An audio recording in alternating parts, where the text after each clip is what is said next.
Il n'y a que des opinions, il n'y a que des fausses manœuvres et ça, je ne le supporte pas. Je suis un homme du désert, je suis pour la sagesse et non pas pour la manipulation. Notamment, quel est le profil et les véritables agissements de cet agent consulaire. C'est peut-être pas non plus l'affaire du siècle, vous voyez ce que je veux dire. Donc, il faut quand même raison garder, mais ce qui fait monter tout d'un cran, c'est l'attitude du gouvernement algérien qui expulse 12 membres du personnel diplomatique français, parmi lesquels un certain nombre de gendarmes, il est vrai, et tous ces gens dépendent du ministère de l'Intérieur. Smina Kadra, j'ai une question très simple. Que représente, selon vous, aujourd'hui la France pour les Algériens ? Écoutez, d'abord, je ne suis pas d'accord avec ce que dit ce monsieur, cette dame. Ah bah dites-nous. Oui, bien sûr. L'Algérie ne tient pas la France pour responsable. Hein. L'Algérie, elle a ses problèmes, elle essaie de s'en sortir, elle a une démocratie. Tout à l'heure, le monsieur parlait de pieds nickelés, de barbouze. Qu'est-ce qu'ils ont fait ? Est-ce qu'on a laissé la justice faire son travail ? On ne sait même pas ce qui s'est passé. On se substitue à la justice, on regarde sur les chaînes info, on continue. C'est toujours la stigmatisation, la diabolisation et tout. Donc, il y a un véritable mouvement hostile à l'Algérie qui n'a rien à voir avec les Français. Parce que vous prenez les Français, vous les emmenez en Algérie, ils reviennent complètement heureux parce que les Français ils sont très bien accueillis, et il n'y a aucune hostilité des Algériens vis-à-vis de la France. C'est ici qu'on rencontre le racisme, c'est ici qu'on rencontre les manipulations, le lobbyisme, les clans et tout. Là. Donc je crois qu'il faut arrêter de dire n'importe quoi. Je crois que la France et l'Algérie ont intérêt à travailler main dans la main et ils peuvent réaliser des choses fantastiques ensemble.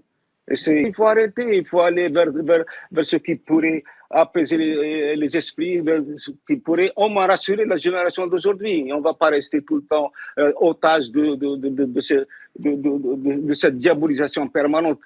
Non, je crois qu'il faut dépasser tout ça. Et c'était vraiment triste ce qui se passe. Les gens ne veulent pas grandir. Nous sommes restés dans la cour de récré. On ne veut pas grandir, on ne veut pas franchir le pas et aller de l'avant. Et d'éviter tous les pièges que nous tend le régime algérien. Par exemple, nous ne sommes pas cohérents en France et il peut y avoir des déplacements de personnalités au Sahara ex-espagnol devenu marocain, oui. Qui irrite les Algériens parce que c'est un moment intempestif. Pas encore marocain, pas encore. Pas encore, bien sûr. Vous avez raison, Monsieur Kadra. Voilà, mais je vois que le point est sensible, même chez vous. Bien sûr, non, il ne faut pas mentir. Faut pas mentir. Vous êtes en train de dire j'ai envie de vous poser une question, les pièges monsieur. de l'Algérie. Quels sont ces pièges? Dites aux Français, quels sont ces pièges? Dit-on à la France. Quels sont ces pièges? Lesquels? Répondez. Alors, je vais vous répondre, mais... Alors du coup, après, vous aurez le droit à une question. Alger, ce qui nous oblige à changer nos institutions ou à violer la définition que nous avons de la démocratie.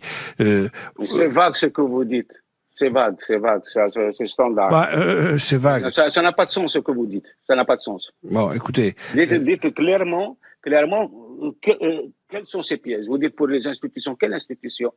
Vous attaquez l'institution en France. Vous savez très bien que le président algérien a opposé le ministre de l'Intérieur, M. Retailleau, au président de la République de façon dédaigneuse et méprisante pour le ministre de l'Intérieur. J'ai pas à juger, je constate. Il a dit qu'il n'en référait que au président et que ça se réglerait de président à président. Ça, vous l'avez entendu, M. Kadra, comme moi. Oui, mais n'empêche qu'il a reçu le ministre des Affaires étrangères. Si. Oui, bon, ça c'est quand même le minimum, on n'est pas en guerre. C'est un beau geste aussi, non? C'est pas un beau geste? Écoutez, il faut aussi, j'essaie d'être dans ma littérature, mais il y a ce qu'on appelle voir juste, voir des choses. Il faut savoir la véritable volonté de l'Algérie d'apaiser les choses. Mais le problème, il est là. Regardez, dernièrement, à l'Assemblée, on a reçu par exemple les séparatistes algériens. C'est pas de la provocation, ça? C'est la reconnaissance démocratique de tous les courants de pensée. Arrêtez. Mais non, on n'a pas signé un traité avec eux. Pas à l'Assemblée quand même. Alors j'ai une question. Vous vouliez poser une question, Christophe.